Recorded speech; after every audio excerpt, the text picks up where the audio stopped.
تو یہ مہینہ رحمتوں کا، برکتوں کا، مغفرت کا مہینہ ہے۔ چنانچہ رمضان کا لفظ را، میم اور ضاد 3 حرفوں سے بنا۔ اس کے معنی ہیں جلنے اور جلانے کے۔ اس کو رمضان کیوں کہتے ہیں؟ لِأَنَّهُ يَرْمَزُ الذُّنُوبَ، اس لیے کہ یہ مہینہ انسان کے گناہوں کو جلا دیا کرتا ہے، جیسے آگ کسی چیز کو جلا کے ختم کر دیتی ہے۔ یہ مہینہ بھی مومن کے گناہوں کے نام و نشان کو مٹا دیتا ہے۔ زمین اگر ناپاک ہو تو ایک طریقہ تو یہ ہے کہ اتنی بارش برسے کہ ساری گندگی بہہ جائے، اب جب زمین دوبارہ خشک ہوگی تو پاک کہلائے گی۔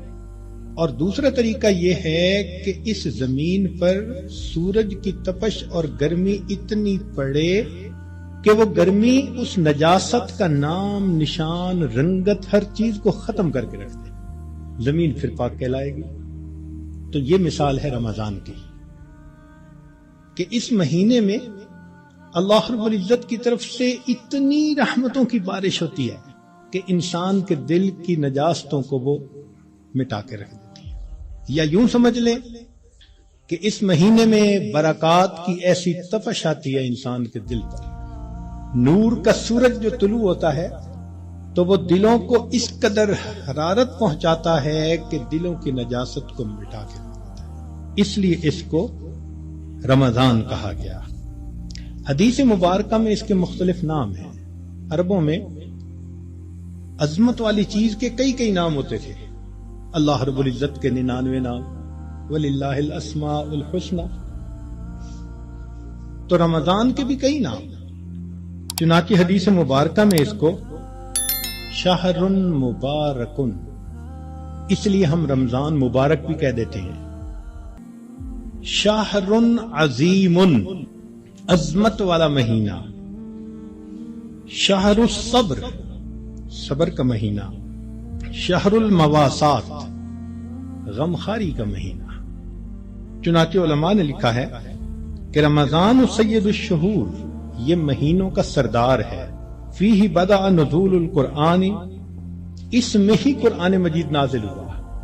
اس کی 27 تاریخ کو، رمضان کی 27 تاریخ کو لوح محفوظ پر آسمان دنیا پر نازل کر دیا گیا۔ پھر وہاں سے 23 سال کے عرصہ میں آہستہ آہستہ آیات کو نبی علیہ السلام پر اتارا گیا۔ تفسیر طبری میں قتادہ رضی اللہ تعالی عنہ کی روایت ہے، فرماتے ہیں ان اللہ اصطفى صفایا من خلقہ، اصطفى من الملائکۃ رسلا ومن الناس واصطفى من الکلام ذکرہ۔ اللہ تعالیٰ نے انسانوں میں، فرشتوں میں بعض کو چن لیا ہے، ان کو فضیلت بخش دی ہے۔ کلام میں اللہ نے اپنے ذکر کو، اپنی یاد کو پسند فرما لیا۔ واصطفى من الارض مساجدا، اور زمین کے ٹکڑوں میں سے جو مساجد جہاں بنی ہے ان مساجد کو اللہ نے چن لیا۔ واصطفى من الشہور رمضان، اور مہینوں میں سے اللہ نے رمضان کو چن لیا۔ واصطفى من الایام یوم الجمعہ، دنوں میں اللہ تعالیٰ نے جمعہ کے دن کو چن لیا۔ واصطفى من اللیالی لیلۃ القدر، اور راتوں میں اللہ تعالیٰ نے لیلۃ القدر کو چن لیا۔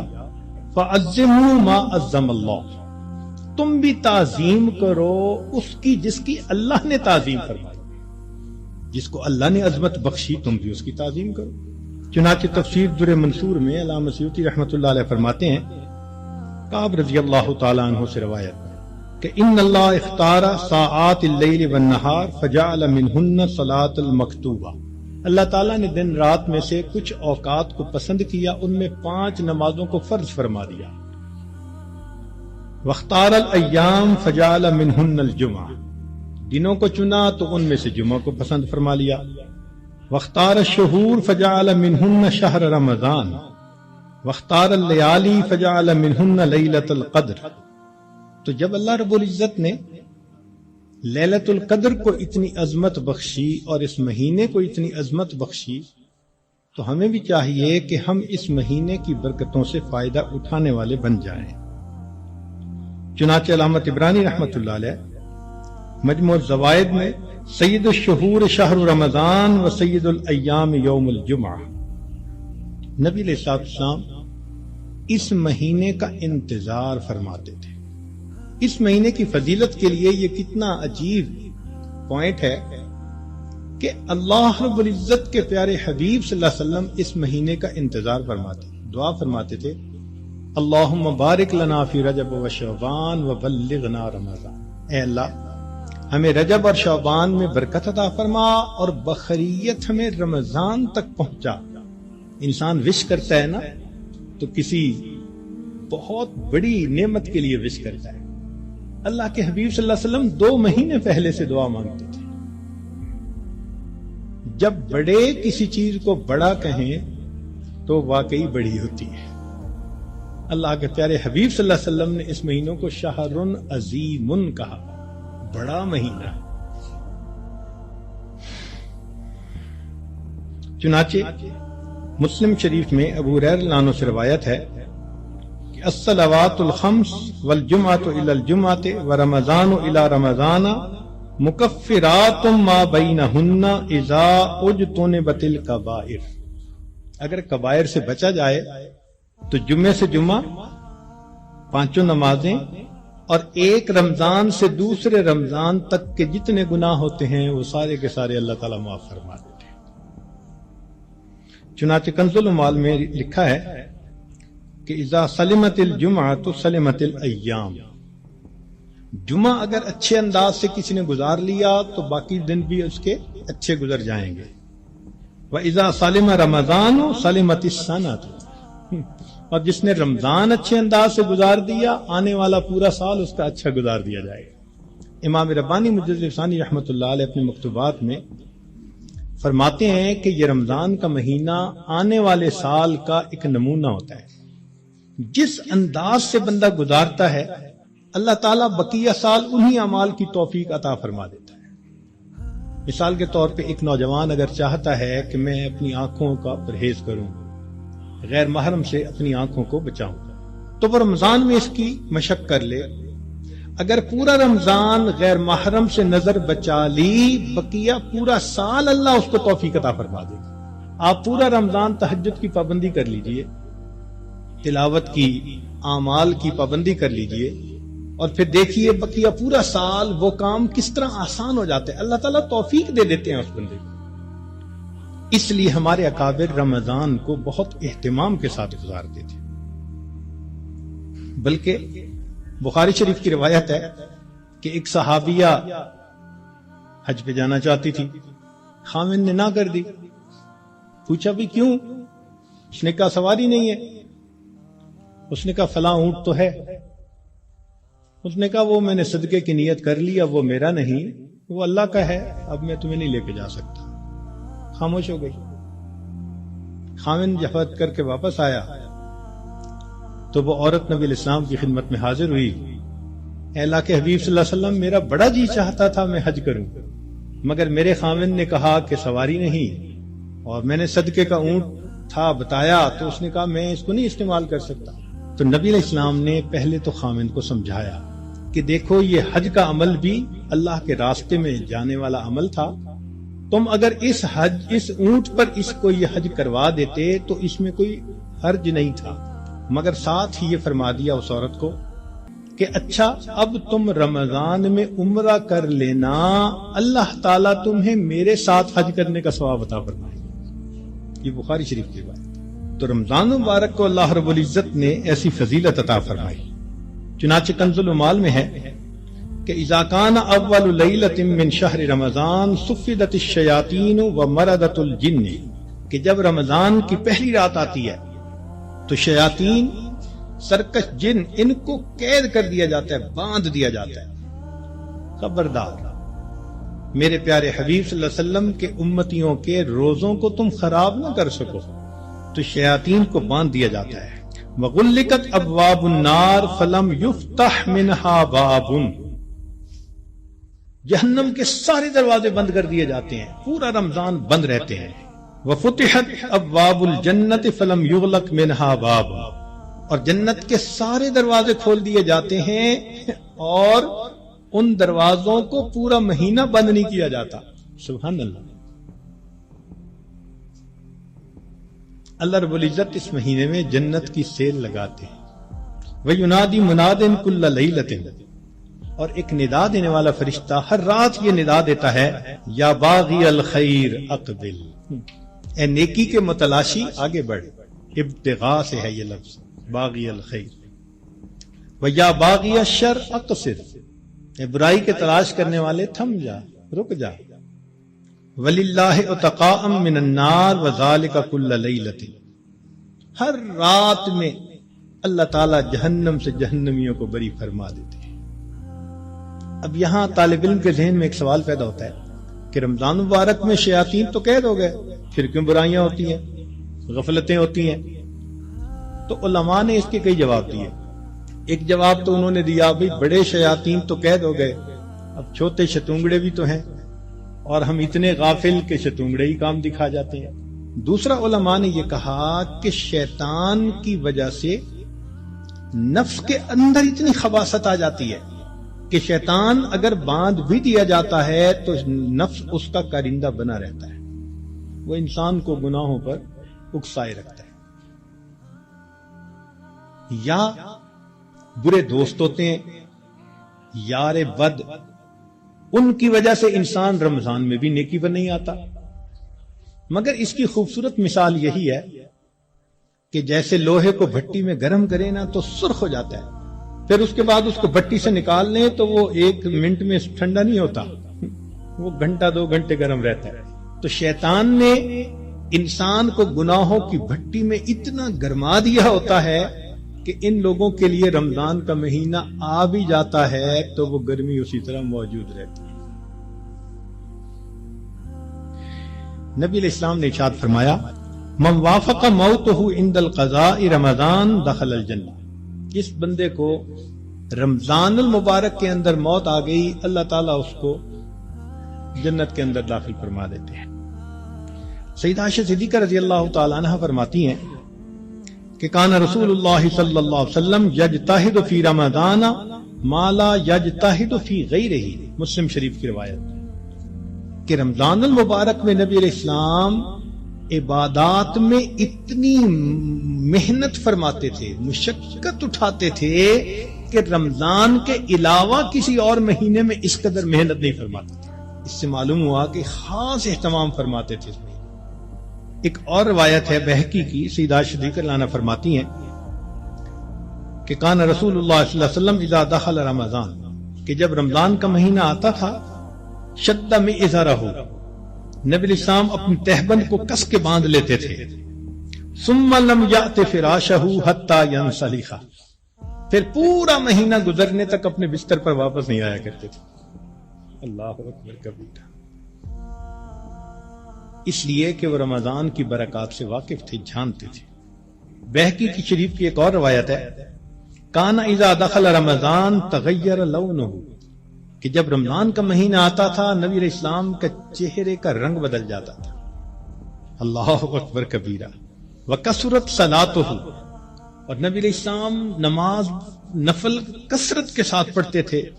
وابتہل فی الدعاء واشفق لونہ، اور اپنی دعا میں اتنے اللہ کے سامنے عاجزی کرتے تھے کہ آپ صلی اللہ علیہ وسلم کا چہرہ انور سرخ ہو جایا کرتا تھا. اللہ اکبر. چنانچہ ایک حدیث مبارکہ میں ہے، سلمان فارسی رضی اللہ عنہ اس کی روایت فرماتے ہیں کہ خطبنا رسول اللہ صلی اللہ علیہ وسلم فی آخر یوم من شعبان فقال، نبی علیہ السلام نے فرمایا، یا ایھا الناس قد اظلکم شہر عظیم مبارک، اے لوگو تمہارے اوپر ایک بڑا مہینہ برکت والا آ گیا ہے. شہر فیہ لیلۃ خیر من الف شہر، ایسا مہینہ کہ جس میں ایک رات ہے جو 1000 مہینوں کی عبادت سے بھی زیادہ افضل ہے. شہر جعل اللہ صیامہ فریضہ، ایک ایسا مہینہ جس کے روزے کو اللہ رب العزت نے فرض فرمایا. وقیام لیلہ تطوعا، اور رات کے قیام کو اللہ نے اپنے قرب کا ذریعہ بنایا. من تقرب فیہ بخصلۃ من الخیر کان کمن ادی فریضۃ فیما سوا، جس نے رمضان میں نفل عمل کیا ایسے اجر ملے گا جیسے رمضان کے علاوہ اس نے کسی فرض کے اوپر عمل کیا تھا۔ ومن ادی فریضۃ فیہ کان کمن ادی 70 فریضۃ فیما سوا، جس نے ایک فرض پر عمل کیا اس کو 70 فرض جو غیر رمضان میں ہوتے ہیں اس کے برابر اجر عطا کیے جاتے ہیں۔ یہاں سے معلوم ہوا کہ اللہ رب العزت رمضان مبارک میں انسان کے اعمال کا ریٹ 70 گنا بڑھا دیتے ہیں، ملٹیپلائی، سبحان اللہ۔ ایک ایک عمل کو دنیا ریٹ انکریز کرتی ہے تو 10% اور 20%، 10واں حصہ 20واں حصہ، اللہ تعالیٰ ریٹ بڑھاتے ہیں تو کیا 70 گنا، 70 سے ضرب دے دی، اس لیے کہ وہ شہنشاہ حقیقی ہے، وہ اپنے بندوں کو اتنا اجر دینا چاہتا ہے کہ ان کے گناہوں کی ظلمتیں ختم ہو جائیں۔ تو ایسے وقت میں ہمیں بھی چاہیے کہ ہم اپنے اعمال اللہ رب العزت کے حضور پیش کریں۔ چنانچہ نبی علیہ السلام نے ارشاد فرمایا، هو شہر الصبر والصبر ثوابہ الجنہ، یہ صبر کا مہینہ ہے اور صبر کا بدلہ جنت ہے۔ وہ شہر المواسات، غمخاری کا مہینہ، سبحان اللہ۔ چنانچہ اسی حدیث میں آگے نبی الاسلام نے ارشاد فرمایا کہ اولہ رحمت، اس مہینے کے پہلے 10 دن رحمت، وَأَوْسَطُهُ مَغْفِرَةٌ، درمیان کے 10 دن مغفرت کے، وَآخِرُهُ عِتْقٌ مِّنَ النَّارِ، اور آخری 10 دن آگ سے آزادی کے۔ وہ کیسے؟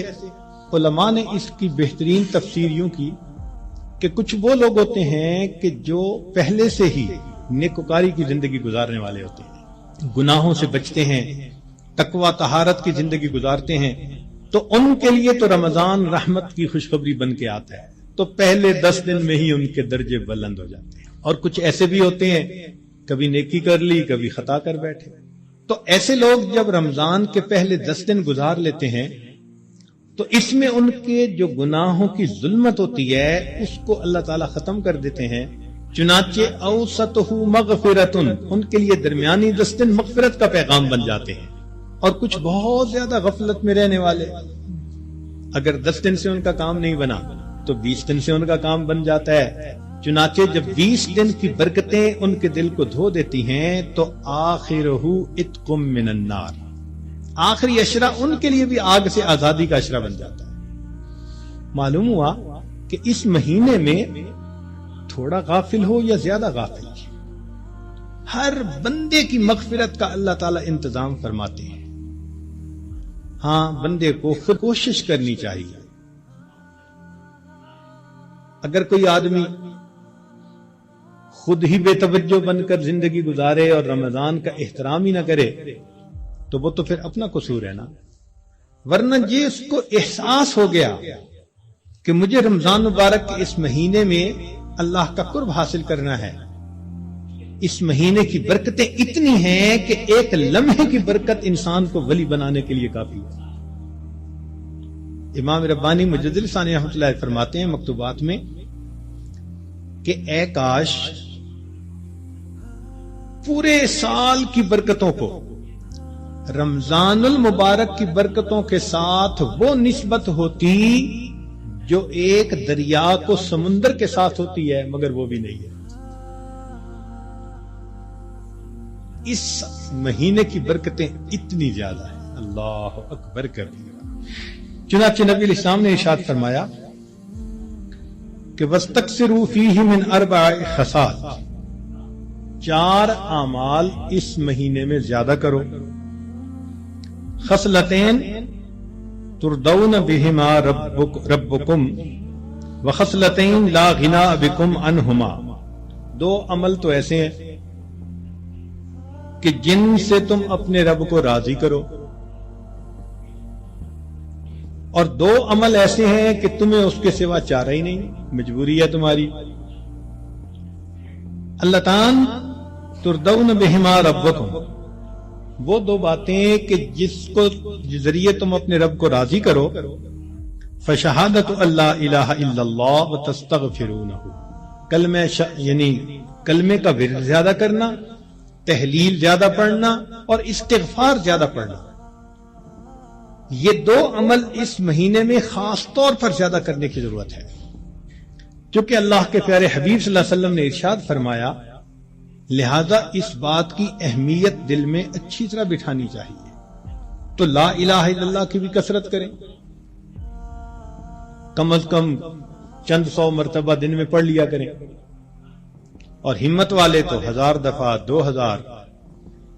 ایسے لوگ ہیں ہر دن میں رمضان کے 10,000 مرتبہ تحلیل پڑھتے ہیں۔ اس وقت ایسے لوگ ہیں رمضان المبارک کے ہر دن میں ایک قرآن مجید کی تلاوت مکمل کرتے ہیں۔ نوجوان ہیں، کما رہے ہیں، وقت تو ایک جیسا ہے ہمارا بھی اور ان کا بھی، لیکن انہوں نے یہ محسوس کر لیا کہ اس وقت میں ہم نے اللہ کو راضی کر کے ہٹنا ہے، ان کے لیے یہ سارے کام آسان۔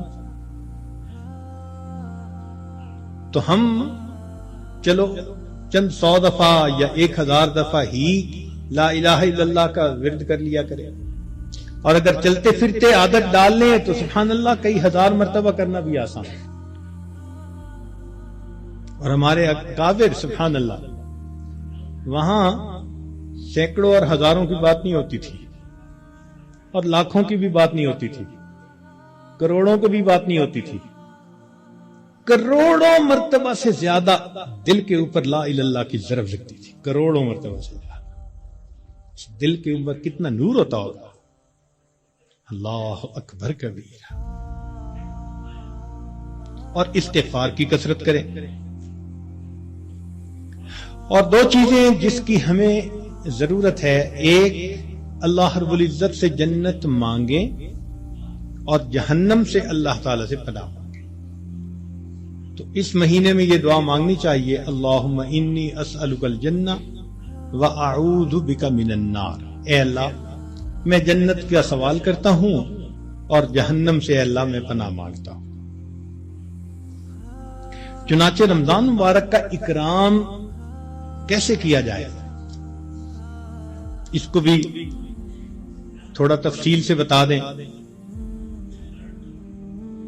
جو احترام کرنے والے ہیں وہ تو رمضان سے 2 مہینے پہلے سے ہی دعائیں مانگنی شروع کر دیتے ہیں، رمضان سے پہلے ہی گناہوں کو توبہ کر کے باطن کا غسل کر لیتے ہیں، اور پھر رمضان خوب اچھے انداز سے گزارتے ہیں۔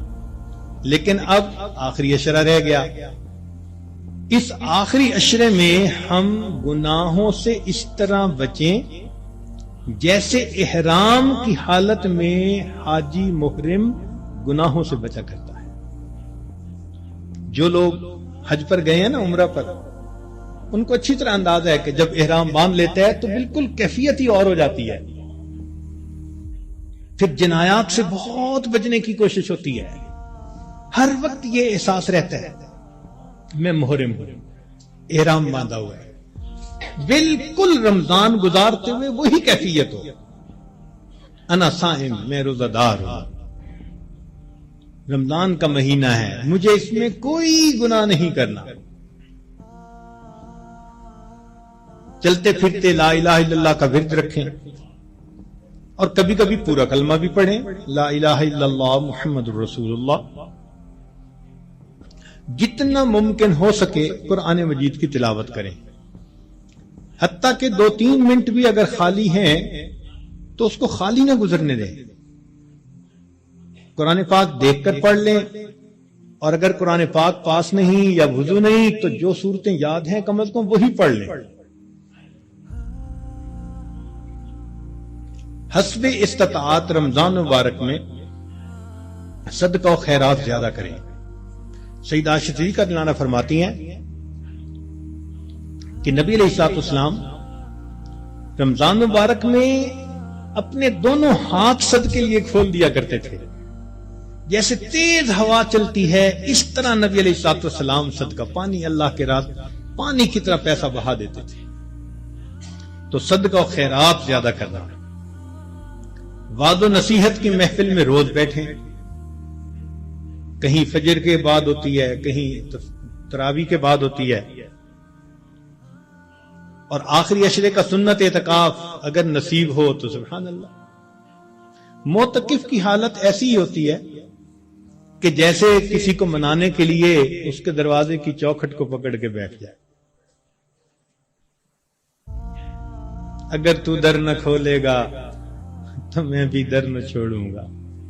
بس نیت کر لے کہ اے رب کریم آپ کو مجھے منا کے اٹھنا ہے۔ واقعی دیکھا ہم نے، محبت میں ایسے ہوتا ہے، اگر کبھی کوئی محبوب ناراض ہو لوگ قدموں میں بیٹھ جاتے ہیں، بیٹے سے باپ خفا ہو آپ کے قدموں میں بیٹھ جاتے ہیں، ابو جب تک آپ راضی نہیں ہوں گے میں قدموں میں سے نہیں اٹھوں گا۔ سبحان اللہ، یہی مومن کا حال ہونا چاہیے۔ اے کریم تیرے در پر آ کر بیٹھ گئے ہیں،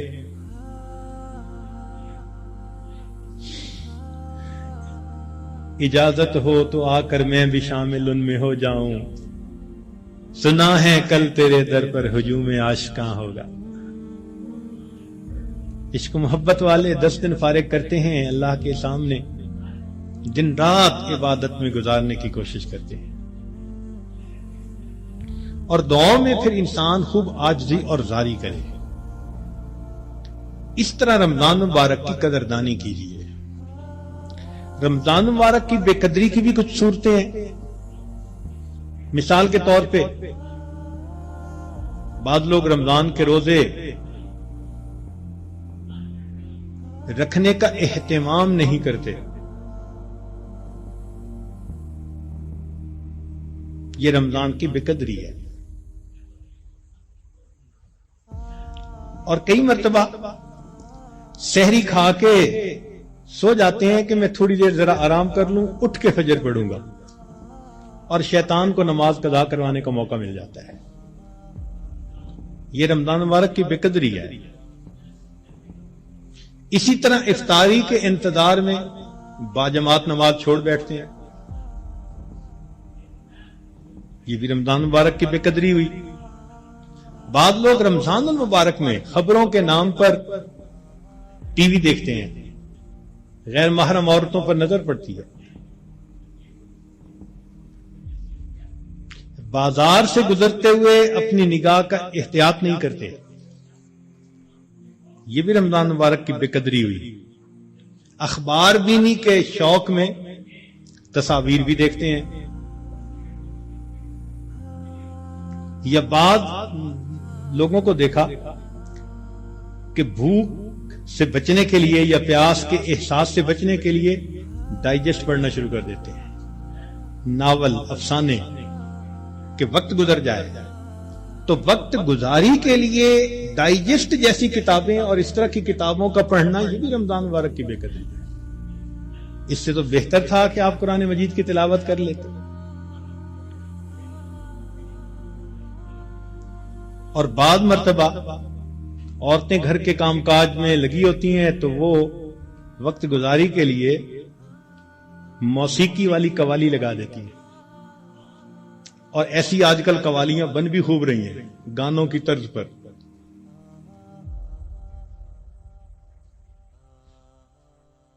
بھئی کوئی بیت الخلاء کے طرز پر مسجد بنا دے تو آپ کو خوشی ہوگی، دیکھ کے غصہ آئے گا نا۔ تو اگر کوئی نعت بنانی تھی تو ضروری ہے کہ گانے کی طرز پر بنانی ہوتی ہے؟ خدا کے بندو، تو اس قسم کی قوالیاں جن میں ساز ہو، موسیقی ہو، وہ حرام ہوتی ہیں۔ نبی علیہ السلام نے ارشاد فرمایا، میں آلات موسیقی کو توڑنے کے لیے مبعوث ہوا ہوں، اس لیے اس سے 100% پرہیز کرنا چاہیے۔ بعض نوجوان وقت گزارنے کے لیے انٹرنیٹ پہ بیٹھ جاتے ہیں، اور جو دنیا بلا کا گند ہے وہ انٹرنیٹ کے اندر موجود ہوتا ہے، یہ بھی رمضان مبارک کی بے قدری ہوئی۔ اور بعض اپنے دوستوں سے میسیجز کا سلسلہ شروع کر دیتے ہیں، یہ بھی رمضان مبارک کی بے قدری۔ اور اس سے بڑھ کر اور گناہ یہ کہ سیل فون کے اوپر غیر محرم سے باتیں کرتے ہیں یا اس کو میسج بھیجتے ہیں، یہ بھی رمضان کی بے قدری ہے۔ اور یہ بھی رمضان کی بے قدری ہے کہ انسان غیر محرم کو کہے کہ میں اب رمضان میں میسج نہیں بھیجوں گا، اس کے بعد بھیجوں گا، تو اس کا مطلب یہ ہوا کہ اس نے اللہ کے حکم کی تعظیم نہیں کی۔ تو رمضان میں ان گناہوں کو کاملاً چھوڑنا ہے، یہ نہیں کہ صرف رمضان کے لیے چھوڑنا ہے۔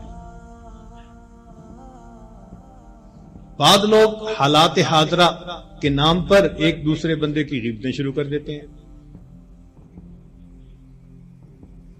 بعض لوگ رمضان میں یہ کہنے میں بڑا خوش محسوس کرتے ہیں آج روزہ بڑا لگ رہا ہے۔ بھائی صبر کیجئے، صبر کا مہینہ ہے، اور روزہ لگا بھی تو کتنے گھنٹے کی بات ہے، چند گھنٹے کی بات ہے، مگر وہ اس کو ایک ٹاپک بنا لیتے ہیں۔ ہر آنے والے کو بس میں اٹھ نہ سکا اور تھوڑا وقت تھا، پانی نہ پی سکا اور کھانا نہ کھا سکا، ایسے لگتا ہے جیسے روزے کا ماتم کر رہے ہو بیٹھے ہوئے۔ یہ بھی رمضان کی بے قدری ہے۔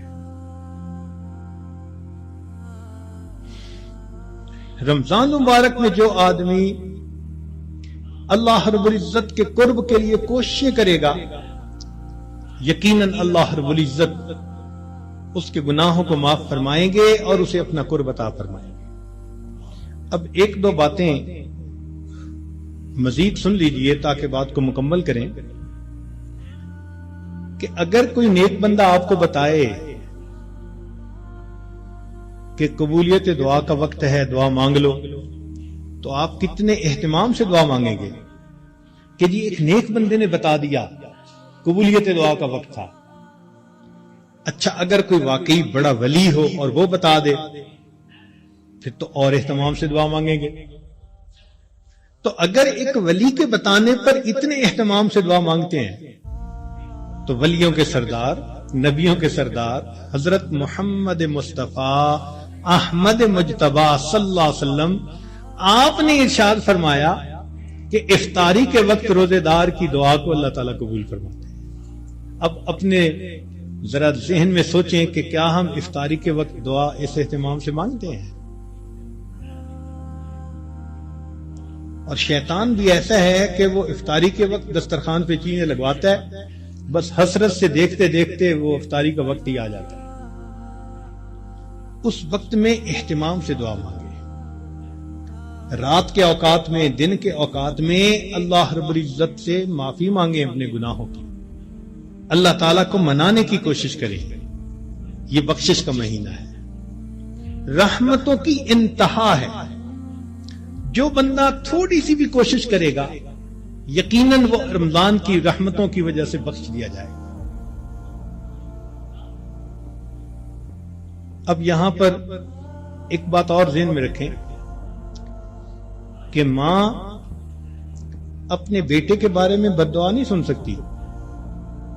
کسی ماں کے سامنے بیٹے کو بد دعا دیں تو صحیح، حشر دیکھیں گلے پڑ جائے گی، تو ہوتا کون ہے میرے بیٹے کو بد دعا دینے والا؟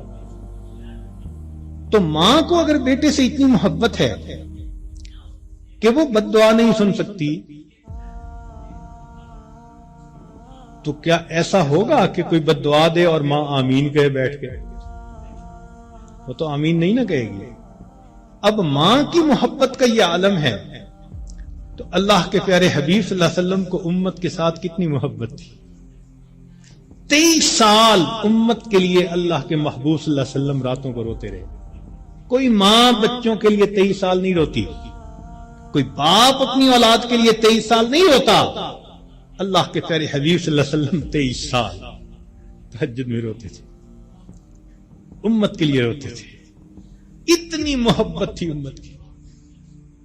روایت میں آتا ہے کہ ملک الموت نے آ کے عرض کیا، اے اللہ کے حبیب صلی اللہ علیہ وسلم، اللہ تعالیٰ نے بھیجا ہے۔ نبی السلام نے پوچھا، اچھا پہلے مجھے یہ پوچھ کے بتاؤ میرے بعد میری امت کا کیا بنے گا؟ اللہ اکبر، ادھر سے بلاوا آتا ہے اور اللہ کے حبیب صلی اللہ علیہ وسلم کو امت یاد آتی ہے، میری امت کا کیا بنے گا؟ اللہ تعالیٰ نے فرمایا تیری امت کے بارے میں تیرے دل کو خوش کریں گے میرے محبوب۔ اللہ اکبر، اتنی محبت امت کے ساتھ۔ اور ان کے سامنے جبریل علیہ السلام ایک دعا مانگتے ہیں، برباد ہو جائے وہ شخص جس نے رمضان کا مہینہ پایا اور اپنی مغفرت نہ کروائی، اور اس پر نبی علیہ السلام فرماتے ہیں آمین۔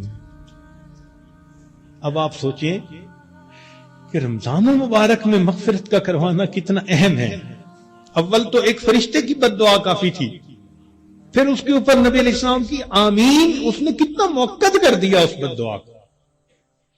اللہ اکبر۔ اس لیے رمضان گزرے گا تو یا ہمارے لیے عید ہوگی یا پھر ہمارے لیے وعید ہوگی۔ جن کی بخشش ہو گئی ان کے لیے تو عید ہوگی، خوشی کا دن، اور جن کی بخشش نہ ہوئی پھر ان کے لیے وعید ہوگی۔ اس لیے رمضان کے ان باقی ایام کو بہت ہی زیادہ اہتمام کے ساتھ اللہ تعالیٰ سے مانگ کے گزارے، رو دھو کے گزارے۔ جب دل میں فکر ہوتی ہے نا، پھر مانگنے کا طریقہ خود بخود آ جاتا ہے۔ جب بیٹا بیمار ہو نا ہاسپٹل میں، تو اس کی ماں کو دعا کا ادب کوئی نہیں سکھاتا، ماں کو دعا مانگنا خود آتا ہے۔ وہ جس انداز سے رو رہی ہوتی ہے، وہ جس طرح اللہ کے سامنے گڑ گڑا رہی ہوتی ہے، اللہ میرا بیٹا ECU میں داخل ہو چکا، ٹپ ٹپ آنسو گر رہے ہوتے ہیں۔ دعا کے آداب کون اسے سکھاتا ہے؟ محبت ہوتی ہے، دل کو فکر لگی ہوتی ہے۔ اسی طرح جب دل کو فکر لگ جاتی ہے نا کہ وقت تو گزر رہا ہے، میں نے کیا کیا اس میں، تو پھر انسان کو اللہ رب العزت سے مانگنا بھی آ جاتا ہے۔ کہتے ہیں کہ ایک اعرابی تھا، تو رمضان مبارک میں عجیب اس نے دعا مانگی، کہنے لگا اللہم انک امرت بعتق العبید ونحن عبیدک، اے اللہ آپ نے غلاموں کو آزاد کرنے کا حکم دیا ہے۔ اس حدیث میں بھی نبی علیہ السلام نے فرمایا کہ جو غلام آزاد کرے اس کو یہ اجر ملے گا۔ تو دیکھیے ایک دیہاتی شخص ہے، کیا دعا مانگ رہے ہیں، اللہم انک امرت بعتق العبید ونحن عبیدک فاعتقنا من النار فی شہر رمضان، اے اللہ اس رمضان کے مہینے میں جہنم کی آگ سے ہمیں آزاد فرما دیجیے۔ اللہ اکبر کبیرہ۔ اور واقعی بات ایسی ہے، اس لیے کسی نے کیا عجیب بات کہی، ان الملوک اذا شابت عبیدہم، بادشاہ لوگ جو ہوتے ہیں نا، جب ان کی خدمت کرتے کرتے ان کا غلام بوڑھا ہو جاتا ہے نا، وہ پھر اس کو آزاد کر دیتے ہیں، آزاد بندوں کی طرح آزاد بنا دیتے ہیں۔ عمر گزار دی اس نے خدمت کرتے کرتے، بادشاہ بڑھاپے میں اس کو غلام نہیں رکھتے، یہ دستور ہوتا ہے بادشاہوں کا۔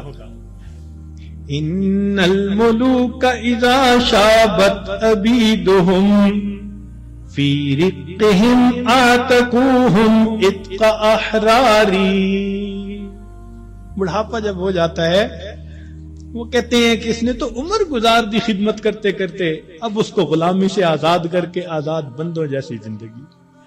وَأَنْتَ يَا سَيِّدِي أَوْلَى بِذَاكَ رَمَا، اے سید، اے میرے سردار، اے میرے آقا، آپ تو اس بات کے زیادہ حقدار ہیں۔ ہم نے بھی تو کلمہ پڑھتے پڑھتے بال سفید کر لیے نا، دل سفید نہ کر سکے، بال تو سفید کر بیٹھے، کلمہ پڑھتے پڑھتے بوڑھے تو ہو ہی گئے۔ اے کریم تو مہربانی فرما، رمضان کے اس مہینے میں اللہ ہمیں جہنم کی آگ سے آزاد فرما۔ ہمارے پاس کوئی عمل اور نہیں جو اللہ کے حضور پیش کر سکے۔ عبداللہ ابن مبارک رحمت اللہ علیہ کی بات یاد آتی ہے کہ موت کے وقت اپنے رخسار کو زمین پر رگڑنے لگ گئے اور دعا مانگنے لگے، اللہ عبداللہ کے بڑھاپے پر رحم فرما۔ یہ نہیں کہا کہ میں محدث ہوں، یہ نہیں کہا میں نے ہزاروں کو حدیث کا علم پڑھایا، یہ نہیں کہا اتنے لوگوں کو ہدایت ملی، کوئی عمل اپنا اللہ کے حضور پیش نہیں کیا۔ وہ جانتے تھے اللہ کی عظمت کو، وہ پہچانتے تھے، صرف ایک بات کہی، اے اللہ عبداللہ کے بڑھاپے پر رحم فرما دے۔ تو اگر بادشاہ اپنے بوڑھے غلاموں کو آزاد کر دیتے ہیں تو میرے مولا ہم تو آپ کے نسلی غلام ہیں، ہمارے والد بھی آپ کے در سے مانگ کے کھاتے تھے، ہماری والدہ بھی آپ کے در سے مانگتی تھی۔